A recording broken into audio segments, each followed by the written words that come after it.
क्या होगा अगर अगर हम अपने दिमाग को एक कंप्यूटर की तरह रीप्रोग्राम कर सकें, मतलब पुरानी आदतें डिलीट कर दें और वो नई स्किल्स इंस्टॉल कर लें?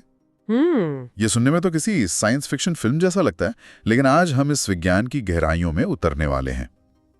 हम में से कई लोगों ने न्यूरोप्लास्टिसिटी शब्द सुना होगा, है ना? ये आजकल एक बड़ा बज़वर्ड है। हाँ, बिल्कुल। पर आज हम इस सतही जानकारी से आगे बढ़कर ये समझेंगे कि इस प्रक्रिया को असल में हैक कैसे किया जा सकता है। और ये समझना वाकई दिलचस्प है कि ये सिर्फ ख्याली पुलाव नहीं है, ये हमारे दिमाग की एक बुनियादी हकीकत है। हम सब हर रोज अनजाने ने अपने दिमाग को रीप्रोग्राम कर रहे हैं। आज हम जानेंगे कि इस प्रक्रिया को सचेत रूप से अपने पक्ष में कैसे मोड़ा जाए। बिल्कुल। आज की हमारी इस गहन पड़ताल का विषय है ब्रेन रीप्रोग्रामिंग। हम ये समझने की कोशिश करेंगे कि हमारा दिमाग असल में कैसे बदलता है और क्या हम जानबूझकर इस बदलाव की, कह सकते हैं कि दिशा और रफ्तार दोनों को नियंत्रित कर सकते हैं। हमारी इस चर्चा का आधार है neural pathways, the architecture of brain reprogramming. और हमारा लक्ष्य यही है कि इन स्रोतों से सबसे महत्वपूर्ण जानकारी निकालकर उसे सरल तरीके से समझा जाए। सही कहा। जानकारी को सिर्फ जानना काफी नहीं है, उसे समझना और लागू करना वही असली मकसद है। तो ठीक है, चलिए इस गुत्थी को सुलझाते हैं। इस पूरी बातचीत का जो सबसे बड़ा हीरो है वो शब्द है न्यूरोप्लास्टिसिटी। ये शब्द सुनने में थोड़ा भारी लग सकता है, लेकिन इसका मतलब बहुत ही शक्तिशाली है। बिल्कुल। न्यूरोप्लास्टिसिटी दिमाग की एक अद्भुत क्षमता है।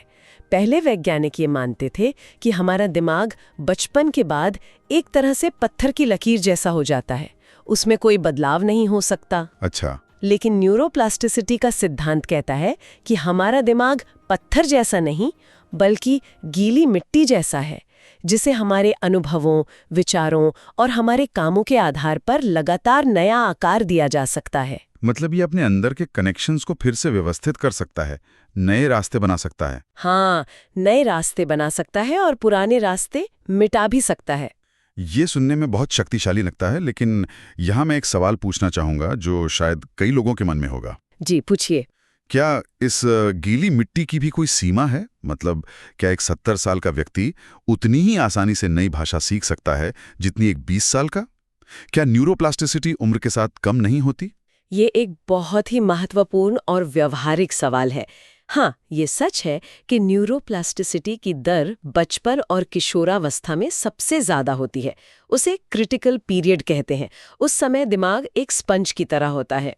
उम्र के साथ दिमाग थोड़ा स्थिर हो जाता है और बदलाव की रफ्तार धीमी हो जाती है। लेकिन, और ये सबसे जरूरी बात है, ये क्षमता कभी खत्म नहीं होती। कभी नहीं? कभी नहीं। 70 या 80 साल की उम्र में भी दिमाग में नए कनेक्शंस बनाने की क्षमता होती है। फर्क सिर्फ इतना है कि इसके लिए ज्यादा सचेत प्रयास, ध्यान और दोहराव की जरूरत पड़ती है। अच्छा। ये अब ऑटोमेटिक नहीं रहता, इसे जानबूझकर करना पड़ता है। मतलब दरवाजा कभी बंद नहीं होता, बस उसे खोलने में थोड़ी ज्यादा मेहनत लगती है। बिल्कुल। ये जानना तो काफी राहत की बात है। तो ये काम कैसे करता है?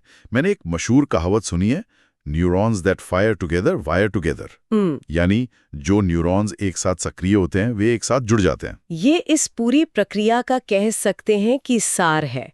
इसे हेबियन थ्योरी कहते हैं। इसे ऐसे समझिए, आपके दिमाग में अरबों न्यूरॉन्स हैं। जब आप कोई नया काम करते हैं, मान लीजिए पहली बार पियानो पर कोई धुन बजाने की कोशिश कर रहे हैं, तो उस काम से जुड़े कई न्यूरॉन्स एक साथ फायर करते हैं। ठीक है। जब आप ये काम बार बार दोहराते हैं तो वही न्यूरॉन्स बार बार एक साथ सक्रिय होते हैं और हर बार उनके बीच का कनेक्शन, जिसे सिनेप्स कहते हैं, वो मजबूत और ज्यादा कुशल होता जाता है। इसकी मिसाल अक्सर जंगल में पगडंडी बनाने से दी जाती है। हाँ। पहली बार में बहुत मेहनत लगती है, लेकिन बार बार चलने से रास्ता साफ हो जाता है। एकदम सही। लेकिन स्रोत हमें इससे भी एक कदम आगे ले जाता है। ये सिर्फ कनेक्शन को मजबूत करने के बारे में नहीं है। जब आप किसी स्किल का बार बार अभ्यास करते हैं तो हमारा दिमाग उस न्यूरल पाथवे के चारों ओर एक माइलिन शीथ नाम की इंसुलेटिंग परत चढ़ाता है। Myelin sheath? हाँ, ये उस रास्ते को एक सामान्य पगडंडी से बदलकर एक super fast fibre optic cable बना देता है। अरे वाह! माइलिनेशन से सिग्नल बहुत तेजी से और बिना किसी रुकावट के गुजरता है, यही वजह है कि प्रोफेशनल खिलाड़ी या संगीतकार बिना सोचे समझे इतनी तेजी से प्रतिक्रिया दे पाते हैं। उनके दिमाग में वो रास्ते सिर्फ बने हुए नहीं हैं, बल्कि सुपर चार्ज्ड हैं। वाह, ये एनालॉजी तो कमाल की है। ये पगडंडी से फाइबर ऑप्टिक केबल बनने वाली बात। इससे ये भी समझ आता है कि बुरी आदतें छोड़ना इतना मुश्किल क्यों है। वो तो दिमाग में बने बनाए 8 लेन के एक्सप्रेसवे हैं, जिन पर हमारा दिमाग मतलब बिना टोल टैक्स दिए फुल स्पीड में चलना पसंद करता है, भले ही मंजिल गलत हो। आपने बिल्कुल सही समझा। दिमाग हमेशा ऊर्जा बचाने की कोशिश करता है और पहले से बने बनाए माइलिनेटेड रास्तों पर चलना सबसे आसान होता है। तो फिर सवाल यह है कि इन पुराने एक्सप्रेसवे को बंद कैसे किया जाए? क्या दिमाग सिर्फ रास्ते बनाना जानता है या उन्हें मिटाना भी? ये एक और बेहतरीन सवाल है। दिमाग में वायरिंग के साथ साथ डी वायरिंग की प्रक्रिया भी चलती रहती है। इसे सिनेप्टिक प्रूनिंग कहते हैं। Synaptic pruning? जी, इसका सीधा सा सिद्धांत है, यूज इट और लूज इट। इस्तेमाल करो या गंवा दो। अच्छा। जिन न्यूरल रास्तों का इस्तेमाल आप कम कर देते हैं, दिमाग धीरे धीरे उन्हें कमजोर करना शुरू कर देता है और आखिरकार उन संसाधनों को कहीं और इस्तेमाल करने के लिए उन कनेक्शंस को खत्म कर देता है। तो मतलब किसी बुरी आदत को छोड़ने का सबसे अच्छा तरीका सिर्फ इच्छा शक्ति से लड़ना नहीं है? नहीं, सबसे अच्छा तरीका है उस पुरानी आदत की जगह एक नई बेहतर आदत बनाना। आप पुराने एक्सप्रेसवे पर ट्रैफिक कम करते हैं और सारा ट्रैफिक एक नए बेहतर रास्ते पर मोड़ देते हैं। और समय के साथ पुराना रास्ता अपने आप वीरान हो जाएगा। बिल्कुल। तो अगर हमें कोई नया रास्ता बनाना है, मतलब एक नई स्किल सीखनी है, तो उस फाइबर ऑप्टिक केबल को बनाने की शुरुआत कैसे करें? यहाँ पर 2 मुख्य चरण हैं जो स्रोत में बताए गए हैं। पहला है केंद्रित ध्यान, फोकस्ड अटेंशन। Focused attention? जी, दिमाग में उस नई पगडंडी पर पहला कदम रखने के लिए आपको पूरी तन्मयता से ध्यान लगाना होगा। जब आप किसी काम पर पूरा ध्यान केंद्रित करते हैं, तो आपके दिमाग में एसिटिलकोलाइन जैसे न्यूरोकेमिकल्स रिलीज होते हैं जो दिमाग को बताते हैं कि यह महत्वपूर्ण है, इसे याद रखो। एक स्पॉटलाइट की तरह? हाँ, बिल्कुल, एक स्पॉटलाइट की तरह जो दिमाग के सही हिस्से पर रोशनी डालती है। बिना ध्यान के घंटों की गई प्रैक्टिस भी व्यर्थ हो सकती है। मतलब अगर मैं गिटार सीखते वक्त टीवी देख रहा हूँ, हाँ, तो दिमाग भ्रमित हो जाएगा क्योंकि स्पॉटलाइट एक जगह टिकी नहीं रही है। सही समझे। आपका दिमाग ये तय नहीं कर पाएगा कि क्या रिकॉर्ड करना है। ये उस पगडंडी पर पहला जानबूझकर रखा गया कदम है, लेकिन सिर्फ एक कदम से तो रास्ता नहीं बनता। नहीं। यहीं पर दूसरा और सबसे महत्वपूर्ण चरण काम आता है। लगातार और समझदारी से दोहराओ, मतलब कंसिस्टेंट एंड डेलिब्रेट रेपिटेशन। आप जितनी बार उस स्किल को दोहराएंगे, वो न्यूरल पाथवे उतना ही मजबूत होगा और उस पर माइलिनेशन की परत चढ़ेगी। एक समय ऐसा आएगा जब आपको वो काम करने के लिए सोचना भी नहीं पड़ेगा और वो आपकी आदत बन जाएगा। तो ध्यान से शुरुआत करो और फिर उसे दोहराते रहो। हाँ। ये सुनने में तो आसान लगता है, पर क्या कोई जैविक तत्व भी है जो इस पूरी प्रक्रिया में हमारी मदद करता है?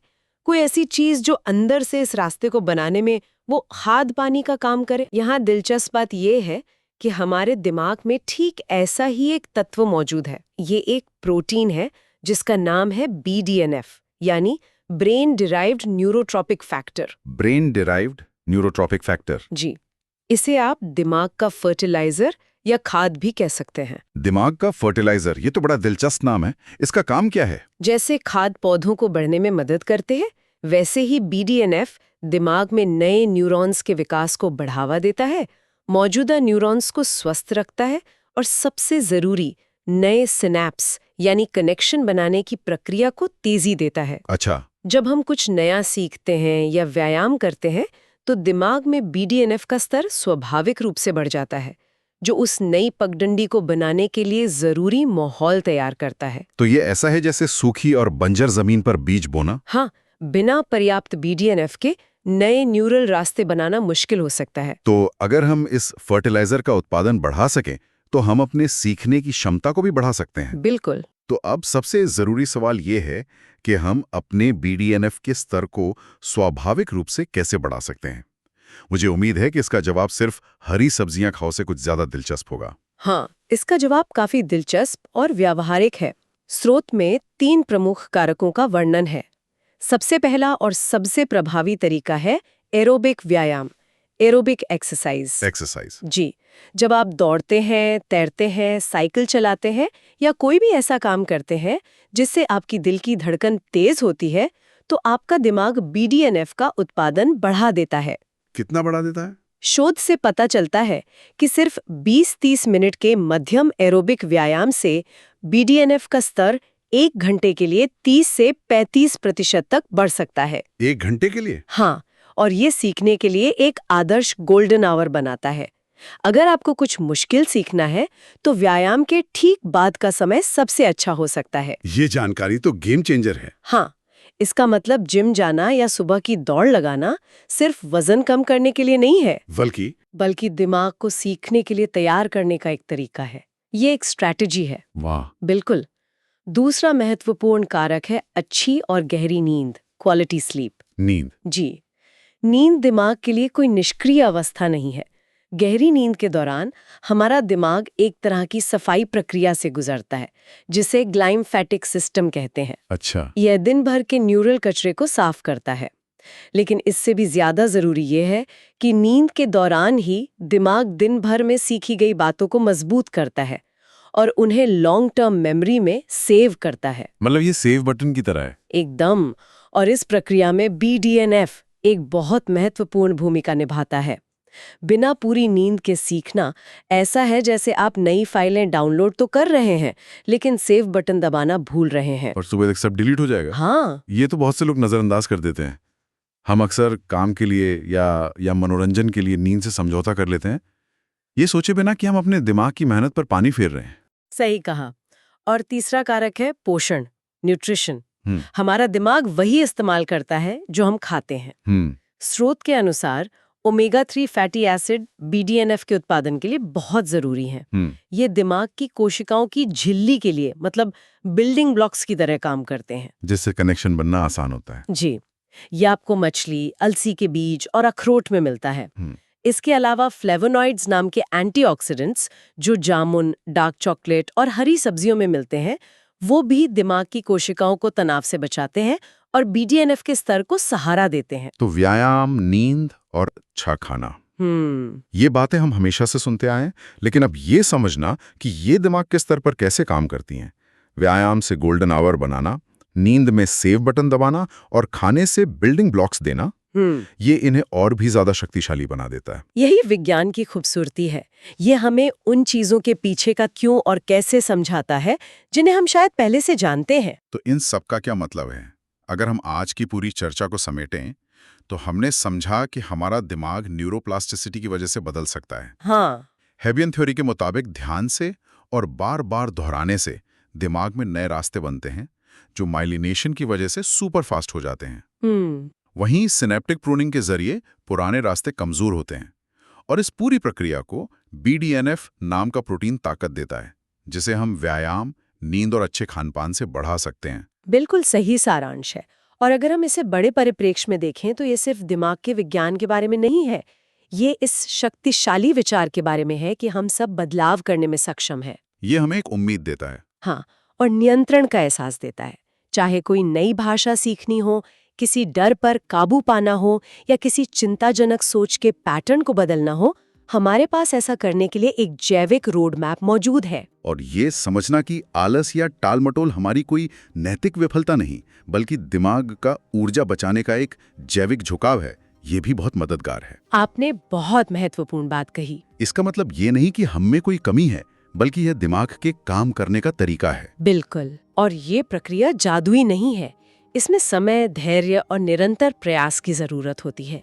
दिमाग बदलाव का प्रतिरोध करता है क्योंकि नई पगडंडी बनाने में मेहनत लगती है। शुरुआती दौर हमेशा सबसे मुश्किल होता है। हाँ, कई बार हम असफल होंगे, लेकिन हर प्रयास उस नए रास्ते को थोड़ा और मजबूत बनाता है। जब आप इस विज्ञान को समझते हैं तो आप इस प्रक्रिया के साथ लड़ने की बजाय उसके साथ काम करना सीख जाते हैं। सही। आप जानते हैं कि आपको ध्यान लगाना है, दोहराना है और अपनी जीवन शैली से अपने दिमाग की मदद करनी है। बहुत खूब। ये जानकारी सिर्फ दिमाग के बारे में नहीं, बल्कि जीवन जीने के तरीके के बारे में है। मैं हमेशा सोचता था कि मैं कुछ चीजों में खराब हूँ, जैसे ये मेरी पहचान का हिस्सा हो। लेकिन ये सिद्धांत कहता है कि ये कोई पत्थर की लकीर नहीं, बल्कि एक कम इस्तेमाल की गई पगडंडी है जिससे मजबूत किया जा सकता है। बिल्कुल। ये हमें अपने विकास की जिम्मेदारी लेने के लिए प्रेरित करती है। यही इसका सबसे गहरा निहितार्थ है। हम पैसिव पैसेंजर नहीं, बल्कि अपने दिमाग के एक्टिव आर्किटेक्ट बन सकते हैं। तो आज की इस चर्चा को खत्म करने से पहले मैं सभी को सोचने के लिए एक अंतिम प्रेरक प्रश्न के साथ छोड़ना चाहूंगा। अगर हमारे विचार, हमारे कार्य और हमारी जीवन शैली सचमुच हमारे दिमाग की संरचना को गढ़ते हैं, तो आज हम अपने दिमाग की किस पगडंडी को एक फाइबर ऑप्टिक केबल में बदलने का चुनाव कर रहे हैं, और उस चुनाव को हकीकत में बदलने के लिए हमारा पहला छोटा सचेत कदम क्या हो सकता है?